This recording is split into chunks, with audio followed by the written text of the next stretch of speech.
اس کے آنکھوں میں ایسی سختی اتر آئی کہ ارمین کے ہونٹ فوراً بند ہو گئے. اس کے ہاتھ بے اختیار کانپنے لگے اور نسیں جھک گئیں. مہران نے چند لمحے اسے حال میں دیکھا. اس کے چہرے پر خوف کی وہ کیفیت تھی جسے دیکھ کر شاید کسی عام انسان کا دل پسیج جاتا، مگر مہران کی آنکھوں میں کچھ اور ہی چل رہا تھا. اگلے لمحے اس کے لہجے کی سختی اچانک غائب ہو گئی. اس نے آہستگی سے ارمین کے کانپتے ہوئے ہاتھ اپنے ہاتھوں میں لے لیے. ارمین چونک کر اسے دیکھنے لگی. ارے اتنا ڈر کیوں گئی؟ اس نے نہایت محبت بھرے انداز میں کہا. میں نے کہا نا میں تمہیں کچھ نہیں کہوں گا. ارمین نے ہاتھ چھڑانے کی ہلکی سی کوشش کی مگر اس کی گرفت مضبوط ہو چکے تھی. دیکھو میری طرف، اس نے دھیرے سے کہا. ارمین نے ڈرتے ڈرتے نسیں اٹھائی. تم بہت معصوم ہو، شاید اس لیے مجھے تم پر غصہ بھی نہیں آتا. اس نے اس کے ہاتھ پر انگوٹھا پھیرتے ہوئے کہا. تم نے تو کوئی گناہ نہیں کیا، سزا تو قصوروار کو ملتی ہے. ارمین کے دل کی دھڑکن بے قابو ہوتی جا رہی تھی. اسے محسوس ہو رہا تھا جیسے وہ کسی ایسے جال میں پھنستی جا رہی ہو جس کے دھاگے نظر نہیں آتے. مہران اس کے مزید قریب آ گیا. دونوں کے درمیان اب چند ہی انچ کا فاصلہ رہ گیا تھا. اس کی نظریں مسلسل ارمین کے چہرے پر جمی ہوئی تھیں، جیسے وہ اس خوف کو پڑھ رہا ہو اور اسی خوف سے لطف اندوز ہو رہا ہو. جانتی ہو، وہ سرگوشی کے انداز میں بولا، کچھ بدلے چیخ کر نہیں لیے جاتے، کچھ بدلے تو محبت کا لباس پہن کر لیے جاتے ہیں، اور سامنے والے کو آخری لمحے تک احساس بھی نہیں ہوتا کہ وہ کب شکار بن چکا ہے. ارمین کے جسم میں سنسنی دوڑ گئی. وہ بے اختیار پیچھے ہٹنے لگی مگر دیوار اس کی پشت سے لگ چکی تھی. مہران کے لبوں پر ایک بار پھر وہی پراسرار مسکراہٹ ابھری، ایسی مسکراہٹ جو آنے والے طوفان کی پہلی خاموش دستک تھی. وہ سمجھ پاتی اس سے پہلے وہ اس کے دونوں ہاتھوں کو اپنے قابو میں کر چکا تھا. کمرے میں مکمل اندھیرا تھا. محض چاندنی رات کی روشنی کھڑکی سے آ رہی تھی. وہ آہستہ آہستہ اس کے قریب ہوا اور دوسرے ہاتھ سے اس کی دھڑکنوں کو دبوچ کر اس کی سانسوں کو اپنی گرفت میں لے چکا تھا. وہ بری طرح تلملائی تھی. جس انسان کے سامنے کھڑے ہوتے ہوئے اسے خوف آتا تھا، شرم سے لرزنے لگتی تھی، اس وقت وہ دھیرے دھیرے اپنے اور اس کے درمیان حائل ہر پردے کو ہٹاتا جا رہا تھا. وہ رو رہی تھی، اپنا آپ چھڑانے کے لیے جھٹپٹا رہی تھی، لیکن اس کے لیے ممکن نہیں تھا. وہ ایک صنف نازک تھی جس کے لیے ایک مرد کا مقابلہ کرنا بہت مشکل تھا. دھیرے دھیرے ان دونوں کے درمیان ہر پردہ ہٹتا چلا گیا. چند لمحے بعد اسے محسوس ہو گیا تھا کہ وہ کچھ نہیں کر پائے گی، اس لیے اپنا آپ اس کے سپرد کر گئی تھی، اس بات سے انجان کہ یہ رات اس کے لیے کیسی قیامت کھڑی کرنے والی ہے. رات دھیرے دھیرے بیت گئی تھی اور وہ اپنی شدتیں لٹا کر چلا گیا تھا. دوپہر 2 بجے مہران شاہ اپنے کمرے میں موجود، صوفے پر سکون سے بیٹھا، سامنے میز پر پھیلے چند اہم کاغذات کا باریک بینی سے جائزہ لے رہا تھا. اس کے چہرے پر ہمیشہ کی طرح سنجیدگی چھائی ہوئی تھی، جیسے باہر کی دنیا میں چاہے کیسا ہی طوفان برپا ہو، اس کے اندر کوئی ہلچل نہ اٹھتی ہو. تبھی دروازے پر ہلکی سی دستک ہوئی اور جواب کا انتظار کیے بغیر رخشندہ بیگم اندر داخل ہوئی. ان کے چہرے پر غصہ، بے بسی اور دکھ ایک ساتھ نمایاں تھے. وہ تیز قدموں سے اس کے سامنے آ کر رکی اور بغیر کسی تمہید کے بول اٹھی، آخر کب تک انتظار کرنا ہے مجھے؟ تم نے ابھی تک ان کمبخت لوگوں سے ہماری جان کیوں نہیں چھڑوائی؟ تم نے ابھی تک اپنی بیوی کو طلاق کیوں نہیں دی؟ میں ایک لمحہ بھی اس رشتے کا بوجھ برداشت نہیں کر سکتی. مہران نے نظریں کاغذات سے نہیں ہٹائیں، صرف ایک صفحہ بند کر کے میز پر رکھا اور بےحد سکون بھرے لہجے میں بولا، مورے کھانے کو ہمیشہ ٹھنڈا کر کے کھانا چاہیے، جلد بازی میں منہ جل جاتا ہے. رخشندہ بیگم نے غصے سے اس کی طرف دیکھا. مجھ سے پہیلیوں میں بات مت کرو، سیدھی زبان میں جواب دو. میری بیٹی نے رو رو کر اپنا حشر بڑا کر لیا. ان سنگ دل لوگوں نے ذرا رحم نہیں کیا، ایک لمحے میں اسے گھر سے نکال دیا. اس کی عزت، اس کے جذبات، کسی چیز کی قیمت نہیں سمجھی انہوں نے، اور تم یہاں بیٹھے سکون سے کاغذات دیکھ رہے ہو. مہران نے آہستہ سے کرسی کی پشت سے ٹیک لگائی اور پہلی بار ماں کی آنکھوں میں دیکھا. اس کی آنکھوں میں عجیب سی ٹھنڈک تھی، ایسی ٹھنڈک جو اکثر خطرناک ارادوں کی نشانی ہوتی ہے۔ میں سکون سے نہیں بیٹھا مورے، میں صرف جلد بازی نہیں کر رہا، رخشندہ بیگم نے بے چینی سے کہا۔ پھر آخر کیا کر رہے ہو تم؟ اس کے ہونٹوں پر ہلکی سی مسکراہٹ نمودار ہوئی۔ جس طرح انہوں نے میری بہن کی زندگی برباد کی ہے، میں بھی ان کی بہن کو اسی طرح برباد کروں گا۔ فرق صرف اتنا ہوگا کہ انہیں سمجھ بھی نہیں آئے گی کہ ان کی تباہی شروع کب ہوئی۔ رخشندہ بیگم چند لمحے خاموش رہیں، پھر الجھن سے بولی، تمہارا مطلب کیا ہے؟ میران نے میز پر رکھی قلم انگلیوں میں گھماتے ہوئے کہا۔ شکار کرنے والا شکاری کبھی دوڑ کر وار نہیں کرتا، پہلے شکار کو اپنے محفوظ ہونے کا یقین دلاتا ہے، پھر ایک ہی وار میں سب کچھ ختم کر دیتا ہے۔ مجھے تمہاری کوئی بات سمجھ نہیں آ رہی، انہوں نے جھنجھلا کر کہا۔ بس اتنا سمجھ لیجئے کہ میں اپنا پہلا پتا پھینک چکا ہوں، اب صرف نتیجے کا انتظار ہے۔ کون سا پتا؟ رخشندہ بیگم فوراً آگے بڑھی۔ تم نے کیا کیا ہے؟ میران نے جواب دینے کی بجائے میز پر پڑی فائل بند کی اور اٹھ کر کھڑکی کے پاس جا کھڑا ہوا۔ اس کی پشت ماں کی طرف تھی۔ مورے، اس کی آواز پہلے سے زیادہ دھیمی مگر پورے اعتماد تھی۔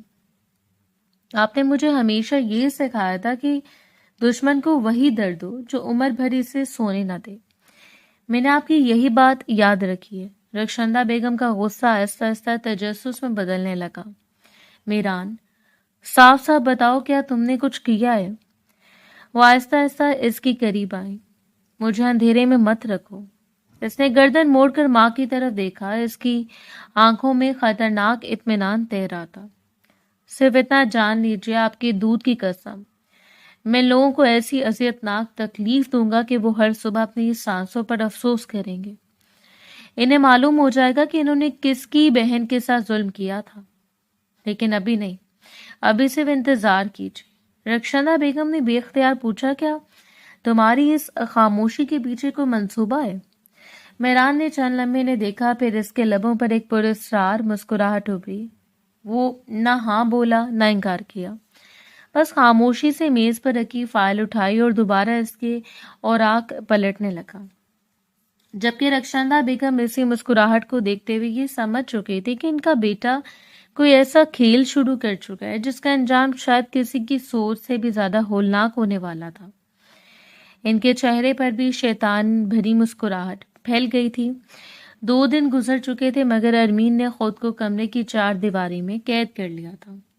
کھانا وہ صرف اتنا کھاتی کہ گھر والوں کے اصرار کا جواب بن جائے، باقی وقت خاموشی، آنسو اور الجھن اس کے ساتھ ہی بنے رہتے۔ اس کے دل پر ایک ایسا بوجھ تھا جس کی وجہ سے وہ کسی کو سمجھا بھی نہیں پا رہی تھی۔ ہر بار وہ خود کو یہی سمجھانے کی کوشش کرتی کہ شاید وہ ضرورت سے زیادہ سوچ رہی ہے، مگر دل تھا کہ مسلسل کسی آنے والے طوفان کی خبر دے رہا تھا۔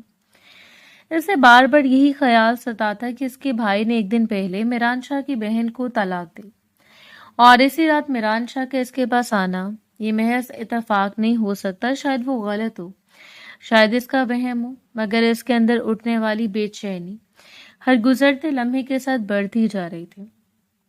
وہ انہی خیالوں میں گم بیٹھی تھی جب دروازے پر ہلکی سی دستک ہوئی۔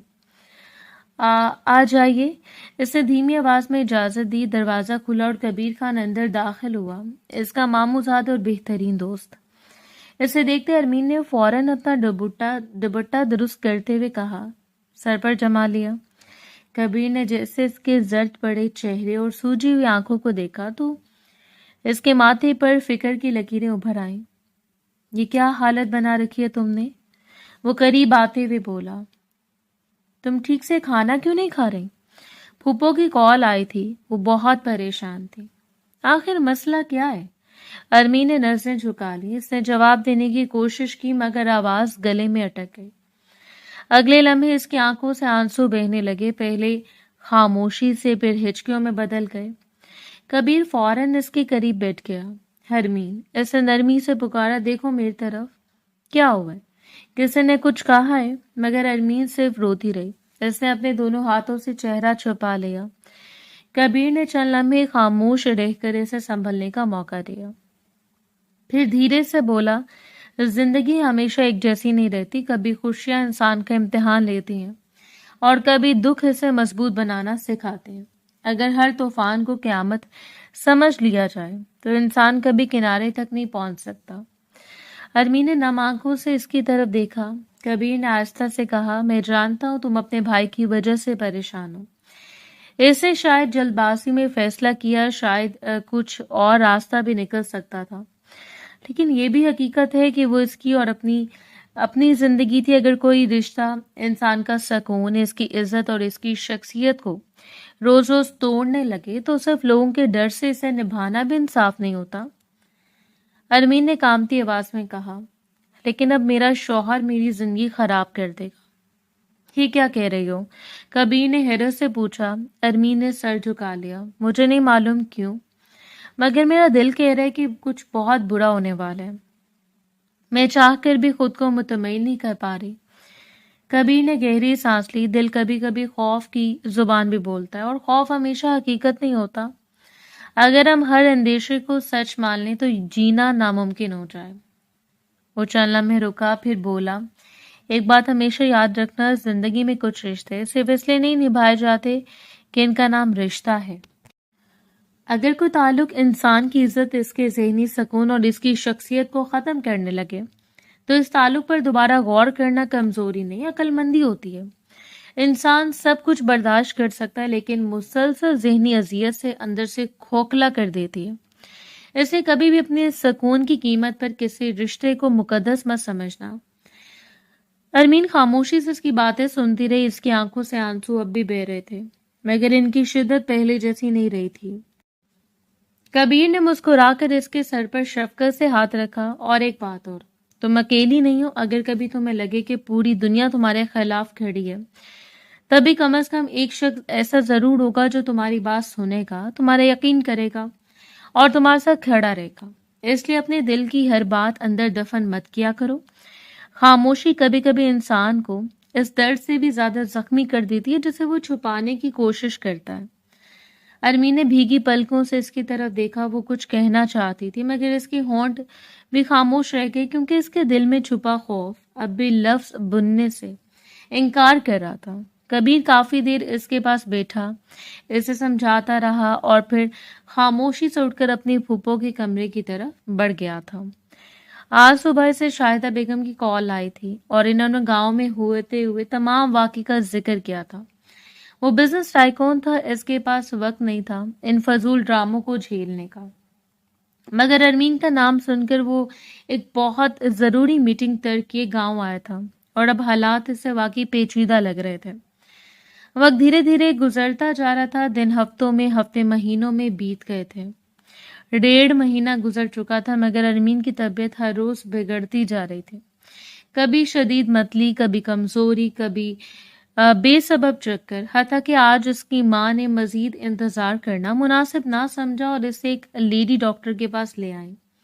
معائنے کے بعد ڈاکٹر نے فائل بند کرتے ہوئے اطمینان سے کہا، مبارک ہو، آپ حاملہ ہیں۔ یہ ایک جملہ ارمین کے کانوں سے ٹکرایا تو اسے یوں محسوس ہوا جیسے وقت اچانک رک گیا ہو۔ اس کی آنکھیں بے اختیار پھیل گئیں، جبکہ ساتھ بیٹھی اس کی ماں نے حیرت اور بے یقینی سے پہلے ڈاکٹر کو، پھر اپنی بیٹی کو دیکھا۔ کلینک سے گھر پہنچنے تک دونوں کے درمیان ایک لفظ بھی ادا نہ ہوا۔ کمرے میں داخل ہوتے اس کی ماں نے دروازہ بند کیا اور سخت لہجے میں بولی، یہ سب کیا ہے ارمین؟ مہران شاہ تو 1.5 مہینے سے تمہارے پاس آیا ہی نہیں، پھر یہ حمل کیسے ہوا؟ ارمین کے ہونٹ کانپنے لگے، آنکھوں سے آنسو بہنے لگے۔ امی، خدا کی قسم میں جھوٹ نہیں بول رہی۔ وہ اس رات آئے تھے، رات کے اندھیرے میں۔ کھڑکی سے بس ان کی آواز بلند ہوئی، اتنا بڑا جھوٹ مت بولو، کوئی عزت دار آدمی اپنی بیوی کے گھر کھڑکی پھاند کر آتا ہے؟ امی، میری بات پر یقین کریں، میں نے آپ سے کبھی جھوٹ نہیں بولا۔ وہ سسکتے ہوئے بولی، وہ آئے تھے، واقعی آئے تھے، مگر اس کی ماں نے بیزاری سے ہاتھ اٹھایا۔ میں اس کہانی پر یقین نہیں کر سکتی۔ یہ کہہ کر وہ غصے میں کمرے سے باہر نکل گئی۔ دروازہ بند ہونے کی آواز کے ساتھ ہی ارمین جیسے اندر سے ٹوٹ گئی۔ وہ کئی منٹ تک بے حس ہو کر بیٹھی رہی، پھر کانپتے ہاتھوں سے اپنا موبائل اٹھایا۔ اس کی نظریں ایک نمبر پر آ کر رک گئیں۔ آج تک اس نے کبھی مہران شاہ کو خود فون نہیں کیا تھا، مگر آج اس کے پاس کوئی اور راستہ بھی نہیں تھا۔ اس نے ہمت کر کے کال ملا دی. پہلی گھنٹی پر دوسری طرف سے فون اٹھا لیا گیا. ہاں. سرد آواز ابھری. ارمین چند لمحے بول ہی نہ سکی، اس کے لب کانپ رہے تھے. پھر بامشکل آواز نکلی، شاہ صاحب. دوسری طرف خاموشی رہی. ارمین نے روتے ہوئے کہا، آپ اس رات آئے تھے نا کھڑکی سے؟ آج میں ڈاکٹر کے پاس گئی تھی. ڈاکٹر نے بتایا کہ میں حاملہ ہوں. میری طبیعت بہت خراب رہتی ہے. خدا کے لیے آپ گھر آ جائیں. یہاں کوئی میری بات پر یقین نہیں کرا. دوسری طرف چند لمحوں تک مکمل خاموشی چھائی رہی. ارمین نے امید سے فون کو مضبوطی سے پکڑ لیا، مگر اگلے لمحے میران شاہ کی آواز سنائی دی، ایسی سرد اور بے رحم کہ اس کے جسم میں کپ کپی دوڑ گئی. تم ابھی جو بات کر رہی ہو اس کا مطلب سمجھتی ہو؟ ارمین نے سسکتے ہوئے کہا، میں صرف سچ کہہ رہی ہوں. سچ؟ وہ طنزیہ ہنسا. میرے خیال میں تم نے غلط آدمی چن لیا اپنا بوجھ اٹھانے کے لیے. یہ آپ کیا کہہ رہے ہیں؟ ارمین کی آواز ٹوٹ گئی. میں نے آپ پر بھروسہ کر کے فون کیا ہے اور تمہیں لگتا ہے میں آنکھیں بند کر کے تمہاری ہر بات مان لوں گا؟ اس کا لہجہ مزید سخت ہو گیا.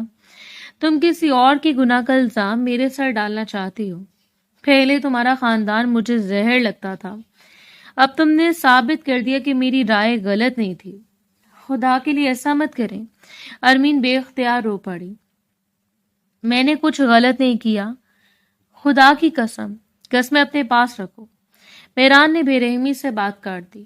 اب یہ معاملہ صرف تمہارے اور میرے درمیان نہیں رہا. میں بھی پنچایت جاؤں گا، وہیں فیصلہ ہوگا کہ سچ کون بول رہا ہے اور جھوٹ کون. اگلی ملاقات پنچایت میں ہوگی. نہیں پلیز میری بات تو سنیں. ارمین گھبرا کر بولی. شاہ صاحب خدا کے لیے فون مت کاٹیں، میری بات مکمل. مگر دوسری طرف سے کال منقطع ہو چکی تھی.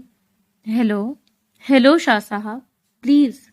وہ بار بار پکارتی رہی مگر جواب میں صرف خاموشی تھی.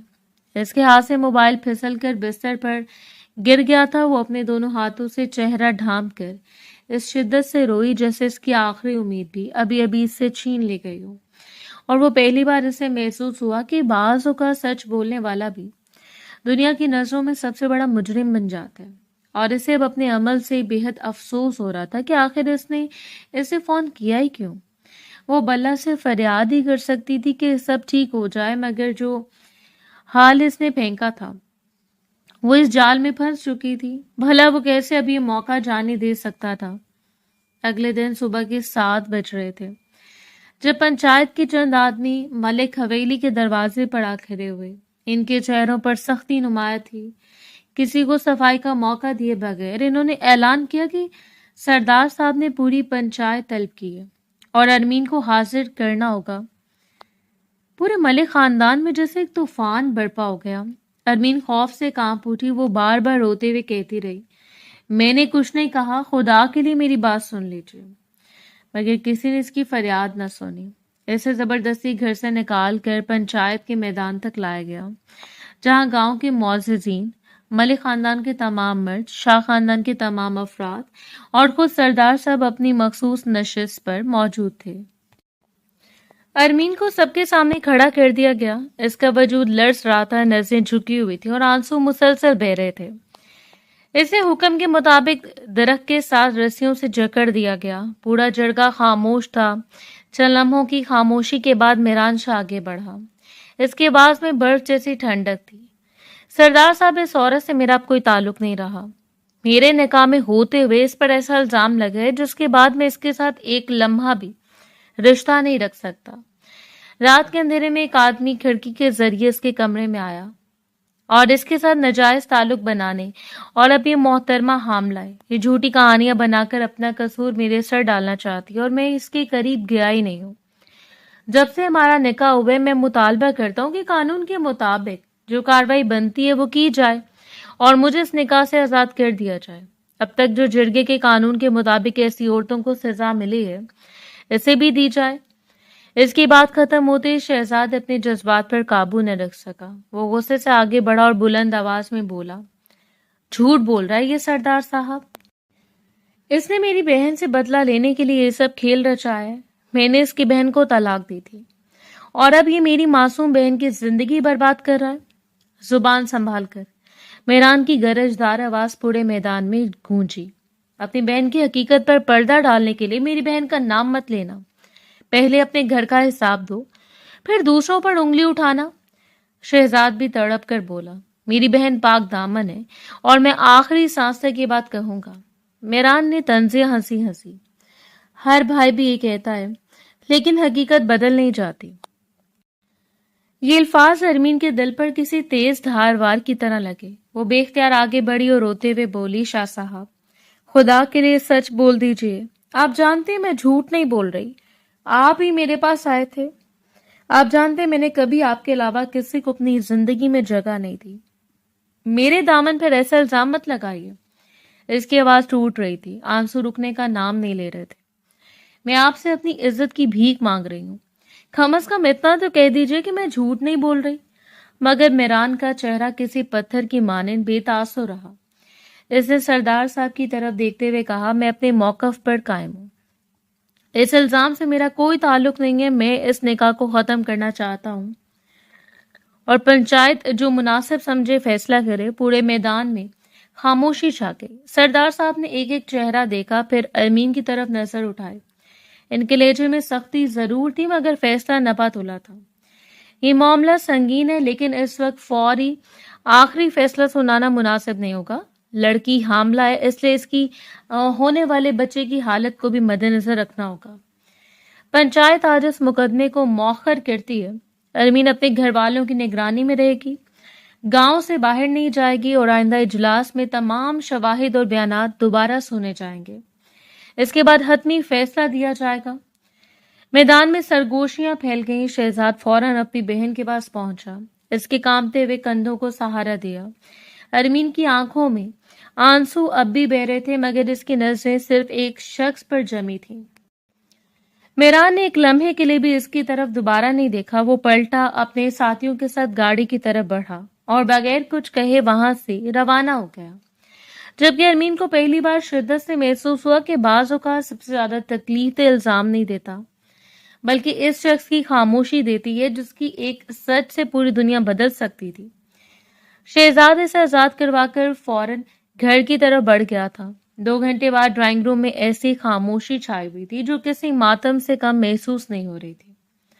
ارمین صوفے کے کونے میں بالکل ساکت بیٹھی تھی. اس کی آنکھیں مسلسل ایک ہی نقطے پر جمی ہوئی تھیں جسے وہ اس کمرے میں موجود ہی نہ. اس کے چہرے سے زندگی کی آخری رمق بھی رخصت ہو چکی تھی. اسے اب تک یقین نہیں آ رہا تھا کہ جس انسان کے لیے اس نے تہجد کی تاریکیوں میں ہاتھ اٹھا کر دعائیں مانگی تھی، جس کے دل میں اپنے لیے محبت پیدا ہونے کی التجائیں کی تھی، جسے ہمیشہ کے لیے اپنا محرم مان کر اس کے نام پر اپنے ہر خواب کی بنیاد رکھی تھی، اس انسان نے چند لمحوں میں اسے پورے گاؤں کے سامنے ایسا رسوا کر دیا کہ اس کی اپنی آواز بھی اس کا ساتھ چھوڑ گئی. اسے محسوس ہو رہا تھا جیسے اس کی پوری زندگی ایک ہی دن میں اس سے چھین لی گئی ہو. کمرے میں موجود ہر شخص خاموش تھا. کوئی اسے تسلی دینے کے لیے لفظ نہیں ڈھونڈ پا رہا تھا. شہزاد بھی ایک طرف سر جھکائے بیٹھا تھا. اس کے چہرے پر پچھتاوا صاف دکھائی دے رہا تھا. اچانک دروازہ کھلا اور کبیر خان تیز قدموں سے اندر داخل ہوا.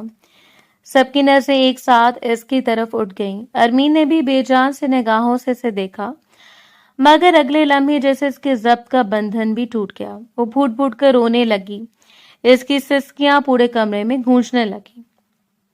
کبیر ایک لمحہ بھی ضائع کیے بغیر اس کے قریب آیا اور اس کے سامنے گھٹنوں کے بل بیٹھ گیا. اس نے نہایت نرمی سے اس کے آنسو صاف کیے اور دھیمی آواز میں بولا، ارمین میری طرف دیکھو. کیسی ہو؟ طبیعت ٹھیک ہے؟ ارمین نے بھیگی پلکوں سے اس کی طرف دیکھا اور اگلے لمحے اس کے لب کانپنے لگے. سب ختم ہو گیا ہے کبیر. اس کی آواز ٹوٹ رہی تھی. میں نے کبھی سوچا بھی نہیں تھا وہ میرے ساتھ ایسا کرے گا.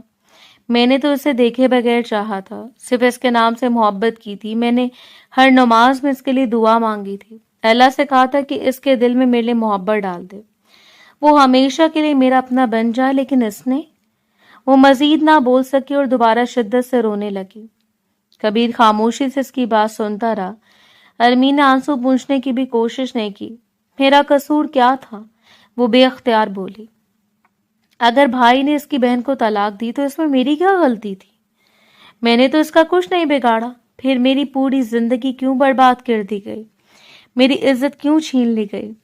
اس کے ہر لفظ کے ساتھ شہزاد کا سر مزید جھکتا جا رہا تھا۔ اس کی مٹھی بے اختیار بھنج گئی، مگر اس کے پاس اپنی بہن کے کسی سوال کا جواب نہیں تھا۔ کبیر نے آہستہ سے ارمین کے ہاتھ سے اپنے ہاتھوں میں لیے۔ میری بات سنو، اسے نہایت تحمل سے کہا، اس وقت تمہارا درد بہت بڑا ہے، میں جانتا ہوں، شاید میرے پاس ایسے الفاظ بھی نہیں ہیں جو تمہاری تکلیف کم کر سکیں، لیکن ایک بات یقین سے کہہ سکتا ہوں، سچ ہمیشہ ہمیشہ کے لیے دفن نہیں رہتا۔ ارمین نے فوراً سر نفی میں ہلایا۔ نہیں کبیر، کچھ بھی ٹھیک نہیں ہوگا، وہ سسکتے ہوئے بولی۔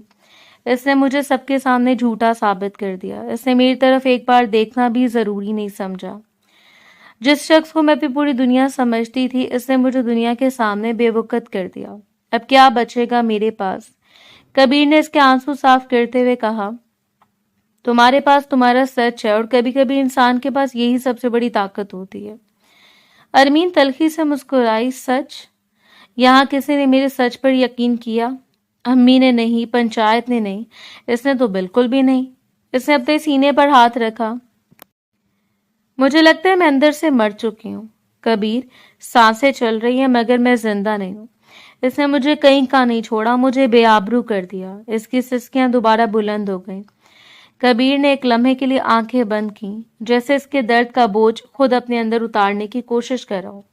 پھر مضبوط لہجے میں بولا، تم ٹوٹی ہو لیکن ختم نہیں ہوئی۔ یاد رکھو، جن لوگوں کو جھوٹ کے سہارے دوسروں کو گرانے کی عادت ہوتی ہے، وہ ایک دن اپنے ہی بنائے ہوئے اندھیروں میں کھڑے ہو جاتے ہیں۔ آج تمہیں لگ رہا ہے کہ سب ختم ہو گیا، مگر میں وعدہ کرتا ہوں یہ کہانی یہاں ختم نہیں ہوگی۔ جس دن سچ سامنے آئے گا، اس دن تمہاری جھکی ہوئی نظریں بھی سر اٹھا کر چلیں گے۔ ارمین خاموشی سے اسے دیکھتی رہی، مگر اس کے آنکھوں میں اب بھی وہی بے پناہ درد موجزن تھا، جسے شاید وقت کے سوا کوئی مرہم نہیں دے سکتا تھا۔ وہ کافی دیر تک اسے حوصلہ دیتا رہا اور پھر خود اسے بے سہارا کر دیا۔ اسے کمرے تک چھوڑ آیا۔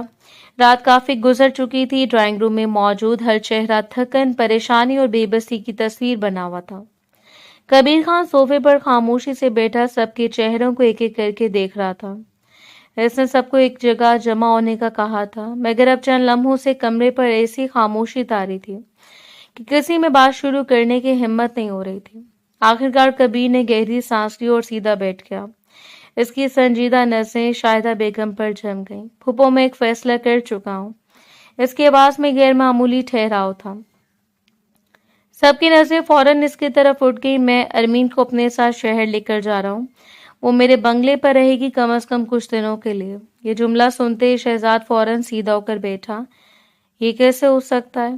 وہ میری بہن ہے، کہیں نہیں جائے گی۔ کبیر نے آہستہ سے اس کی طرف دیکھا۔ اس کی آنکھوں میں ایسی سختی تھی کہ شہزاد بے اختیار خاموش ہو گیا، مگر پھر بھی بولا، لوگ پہلے نہ جانے کیا کیا کہہ رہے ہیں۔ اب اگر وہ شہر چلی گئی تو بس۔ کبیر کی آواز پہلی بار بلند ہوئی۔ لوگ؟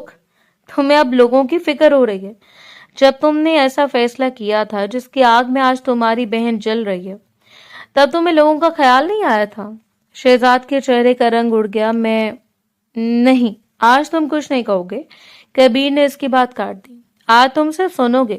تمہاری جلد بازی نے ایک نہیں 2 خاندانوں کی زندگی اجاڑ دی۔ اگر تم نے اس وقت جذبات کی بجائے عقل سے کام لیا ہوتا تو شاید آج ارمین اس حالت میں نہ ہوتی۔ اس لیے اس معاملے میں تمہیں اعتراض کرنے کا کوئی حق نہیں ہے۔ شہزاد نے نظریں جھکا لی۔ اس کے پاس واقعی کوئی جواب نہیں تھا۔ کمرے میں دوبارہ خاموشی چھا گئی۔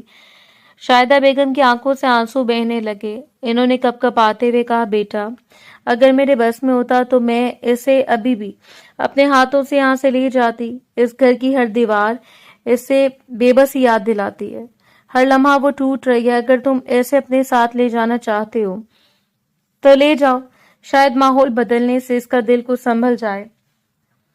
وہ چند لمحے خاموش رہیں، پھر پریشانی سے بولی، لیکن ایک بات مجھے کھائے جا رہی ہے۔ پنچایت نے صاف حکم دیے کہ وہ گاؤں سے باہر نہیں جا سکتی۔ اگر تم اسے لے گئے ہو تو مسئلہ مزید نہ بڑھ جائے۔ کبیر کے چہرے پر ہلکی سی پورے اعتماد مسکراہٹ ابھری۔ پھپھو، وہ میری فکر ہے، آپ کی نہیں۔ اسے نہایت اطمینان سے کہا، میں ایسا کوئی قدم نہیں اٹھاؤں گا جس سے ارمین کی مشکلات بڑھیں۔ اگر کسی سے بات کرنی پڑی تو میں کروں گا، اگر کسی کو جواب دینا پڑا تو میں دوں گا۔ لیکن میں اسے اس حالت میں یہاں مزید نہیں رہنے دوں گا۔ مگر بیٹا، شاہدہ بیگم نے پھر کہنا چاہا، آپ صرف اس کی ماں بنیے، باقی ذمہ داریاں مجھ پر چھوڑ دیجیے۔ کبیر نے نرم لہجے میں ان کی بات کاٹ دی۔ اس وقت اسے دواؤں سے زیادہ سکون کی ضرورت ہے، اور یہاں اسے ہر لمحہ صرف زخم یاد آ رہے ہیں۔ میں چاہتا ہوں کہ کچھ دن وہ ایسی جگہ رہے جہاں اسے ہر آنے جانے والے کی ترس بڑی نظریں نہ سہنی پڑے، جہاں وہ بغیر خوف کے سانس لے سکے۔ شاہدہ بیگم نے آنسو صاف کرتے ہوئے اس بات میں سر ہلا دیا۔ اللہ تمہیں جزا دے بیٹا، اگر تمہیں لگتا ہے یہی اس کے لیے بہتر ہے تو میں راضی ہوں۔ کمرے میں موجود باقی افراد نے بھی خاموشی سے اس فیصلے کی تائید کر دی۔ کسی کے پاس مخالفت کی کوئی مضبوط وجہ نہیں بچی تھی۔ کبیر نے ایک نظر سب کو دیکھا، پھر مضبوط لہجے میں بولا، بات ختم ہوئی۔ آج رات ہی میں خود ارمین کو لے جاؤں گا، اور جب تک وہ ذہنی طور پر سنبھل نہیں جاتی میں اسے دوبارہ اس ماحول میں واپس نہیں آنے دوں گا۔ اس کے لہجے میں ایسا یقین تھا کہ کسی نے مزید ایک لفظ بھی نہیں کہا، اور اسی خاموش رضامندی کے ساتھ وہ فیصلہ اس گھر کی تقدیر کا نیا موڑ بن گیا تھا۔ تھوڑی دیر بعد یہ پیغام ارمین تک پہنچ گیا۔ اس نے اعتراض کرنے کی کوشش کی تھی، لیکن کبیر کے سامنے وہ خاموش ہو گئی تھی۔ رات کے ٹھیک 2 بج رہے تھے۔ حویلی کے صحن میں خاموشی چھائی ہوئی تھی۔ کبیر خان نے گاڑی کا دروازہ کھولا تو ارمین نے ایک بار پھر پلٹ کر اس گھر کو دیکھا جہاں اس نے بے شمار خواب دفن کیے تھے۔ اس کی پلکیں دوبارہ بھیگ گئیں۔ کبیر نے آہستہ سے کہا، آؤ، زیادہ دیر یہاں رکنا ٹھیک نہیں ہے۔ ارمین نے خاموشی سے اس بات میں سر ہلایا اور گاڑی میں بیٹھ گئی۔ چند لمحوں بعد گاڑی گاؤں کی سنسان گلیوں سے گزرتی اور مرکزی راستے کی طرف بڑھنے لگی۔ دونوں کے درمیان مکمل خاموشی تھی۔ ارمین اپنی انگلیاں ایک دوسرے میں پھنسا کر بیٹھی تھی، جیسے خود کو سنبھالنے کی کوشش کر رہی ہو۔ اچانک اس کی ضبط کی دیوار پھر ٹوٹ گئی۔ اس کے آنسو بے اختیار بہنے لگے۔ کبیر نے ایک لمحے کے لیے اس کی طرف دیکھا، پھر فوراً نظریں دوبارہ سڑک پر جما دی۔ رو لو، اس نے دھیرے سے کہا، کبھی کبھی آنسو انسان کا بوجھ ہلکا کر دیتے ہیں۔ ارمین نے سسکتے ہوئے کہا، میں نے آخر کس کا کیا بگاڑا تھا کبیر؟ میں نے تو ہمیشہ سب کی خوشی مانگی، کبھی کسی سے نفرت نہیں کی۔ پھر میرے ساتھ ہی ایسا کیوں ہوا؟ اس کی آواز ہر لفظ کے ساتھ مزید ٹوٹتی جا رہی تھی۔ جس انسان کو میں اپنی دعاؤں میں مانگتی رہی، اس نے میرے وجود پر ایسا الزام لگا دیا کہ اب آئینے میں اپنی شکل دیکھنے سے بھی ڈر لگتا ہے۔ مجھے لگتا ہے میں کہیں کی نہیں رہی۔ کبیر نے نہایت سنجیدگی سے کہا، ارمین، ایک بات یاد رکھنا، کسی کا جھوٹ تمہاری حقیقت کو نہیں بدل سکتا۔ اگر کوئی تم پر کیچڑ اچھالتا ہے تو اس سے تمہارا کردار گندا نہیں ہوتا، صرف اس کے ہاتھ گندے ہوتے ہیں۔ وہ تلخ مسکراہٹ کے ساتھ بولی، یہ باتیں کتابوں میں اچھی لگتی ہیں، حقیقت میں لوگ سچ نہیں دیکھتے، صرف الزام دیکھتے ہیں۔ آج ہر شخص مجھے اسی نظر سے دیکھ رہا تھا، اور جیسے میں واقعی مجرم ہوں۔ کبیر نے دھیرے سے جواب دیا، لوگوں کی نظریں بدلنے میں وقت لگتا ہے، مگر انسان کو سب سے پہلے اپنی نظر میں خود کو بے قصور ثابت رکھنا پڑتا ہے۔ جس دن تم خود ٹوٹ گئی، اس دن واقعی ہار جاؤ گی۔ ارمین نے آنسو صاف کرتے ہوئے کہا، مجھ میں اب لڑنے کی ہمت نہیں رہی، تب تک میری ہمت استعمال کر لینا۔ کبیر نے پہلی بار ہلکی سی مسکراہٹ کے ساتھ کہا، تم اکیلی نہیں ہو۔ جب تم خود چلنے کے قابل نہ رہو تو دوست سہارا دیتے ہیں، اور جب دوست بھی خاموش ہو جائیں تو سمجھو دوستی صرف لفظ تھی۔ میں ایسا دوست نہیں ہوں۔ ارمین نے نم آنکھوں سے اس کی طرف دیکھا، اگر تم نہ ہوتے تو شاید میں وہ جملہ مکمل نہ کر سکی۔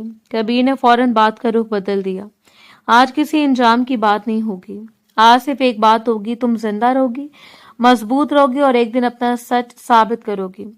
اس لمحے کبیر کی نظریں آگے پڑنے والی تیز روشنیوں پر جا ٹھہری۔ چند گاڑیاں سڑک کے کنارے کھڑی تھیں، اور چند آدمی آنے جانے والی گاڑیوں پر نظر رکھے ہوئے تھے۔ کبیر کا چہرہ سنجیدہ ہو گیا۔ اس نے بے رفتار کہا، رفتار آہستہ کر دی۔ ارمین نے بھی سامنے دیکھا تو گھبرا کر بولی، یہ تو پنچایت کے لوگ لگ رہے ہیں۔ اس کے ہاتھ کانپنے لگے، وہ مجھے دیکھ لیں گے۔ کبیر نے پرسکون لہجے میں کہا، گھبراؤ مت، میری طرف دیکھو۔ وہ اس کی طرف متوجہ ہوئی۔ اپنا دوپٹہ اچھی طرح اوڑھ لو اور سیٹ پر سکون سے ٹیک لگا کر بیٹھ جاؤ۔ کوئی بے چینی ظاہر مت کرنا، باقی بات میں سنبھال لوں گا۔ ارمین نے فوراً اس کی بات مانی۔ اس کا دل زور زور سے دھڑک رہا تھا۔ گاڑی آہستہ آہستہ لوگوں کے قریب جا کر رکی۔ ایک شخص آگے بڑھا اور شیشے کے قریب آ کر بولا، کبیر صاحب اس وقت کہاں جا رہے ہیں؟ کبیر نے پوری سنجیدگی سے جواب دیا،